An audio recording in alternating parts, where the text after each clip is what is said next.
जब दुनिया भारत और पाकिस्तान के बीच बढ़ते तनाव पर नजर गड़ाए हुए है, इसी दौरान रूस के राष्ट्रपति पुतिन ने एक बड़ी सैन्य सफलता हासिल कर ली। रूस यूक्रेन युद्ध से जुड़ी इस बड़ी खबर ने वैश्विक मंच पर हलचल मचा दी। पुतिन ने ऐलान किया है कि रूस ने कुर्स्क क्षेत्र पर पूरी तरह से अपना नियंत्रण स्थापित कर लिया है।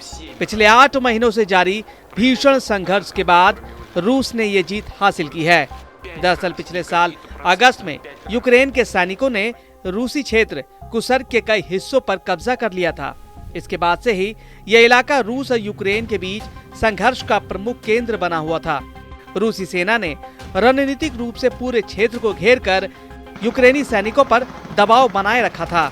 अब महीनों तक चली घेराबंदी और सैन्य अभियानों के बाद रूस ने कुर्स्क को पूरी तरह से यूक्रेनी कब्जे से मुक्त कराने में सफलता पाई है। राष्ट्रपति पुतिन ने कुर्स्क में मिली इस जीत को रूस की संप्रभुता की सुरक्षा के लिए एक महत्वपूर्ण कदम बताया है। उन्होंने कहा कि रूसी सैनिकों ने अदम्य साहस और रणनीतिक सूझबूझ का परिचय देते हुए ये विजय हासिल की है। कुर्स्क क्षेत्र की पूरी तरह से वापसी को रूस की सैन्य नीति और लंबे समय से चले आ रहे धैर्य का परिणाम बताया जा रहा है। पुतिन के इस ऐलान के बाद रूस में राष्ट्रीय गर्व का माहौल है और पूरे देश में जश्न मनाया जा रहा है। इस जीत का रणनीतिक महत्व भी बहुत बड़ा है। कुर्स्क क्षेत्र की भौगोलिक स्थिति इसे एक अहम सैन्य ठिकाना बनाती है। इसके नियंत्रण से रूस को पश्चिमी सीमा पर अपनी पकड़ मजबूत करने का अवसर मिलेगा और यूक्रेन की आगे की सैन्य गतिविधि पर प्रभावी रोकथाम की जा सकेगी। जानकारों का कहना है कि कुर्स्क में रूस की सफलता युद्ध के आगे के चरणों में उसकी स्थिति को और मजबूत कर सकती है। फिलहाल रूस यूक्रेन युद्ध थमने के कोई संकेत नहीं मिल रहे। कुर्स्क पर नियंत्रण के बावजूद संघर्ष के अन्य मोर्चों पर दोनों सेनाओं के बीच झड़पें जारी हैं।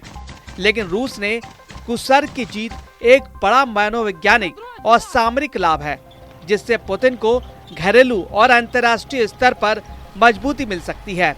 अब दुनिया की नजरें ये जानने पर टिकी है कि इस विजय के बाद रूस का अगला कदम क्या होगा। अमेरिकी राष्ट्रपति डोनाल्ड ट्रंप ने एक सोशल मीडिया पोस्ट में दावा किया है कि रूस यूक्रेन युद्ध समाप्त करने के लिए एक समझौते के बेहद करीब है।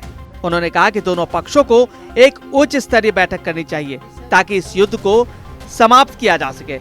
यूक्रेन के नाटो में शामिल होने को लेकर ट्रंप ने कहा कि उन्हें नहीं लगता कि यूक्रेन भविष्य में अमेरिका के नेतृत्व वाले सैन्य संगठन नाटो में शामिल होगा। और उन्होंने आगे ये भी कहा कि कीव की नाटो में शामिल होने की आकांक्षा युद्ध छेड़ने के कारणों में से एक थी। अब देखना अहम होगा कि रूस यूक्रेन युद्ध थम जाएगी या फिर युद्ध और भयावह रूप लेगी।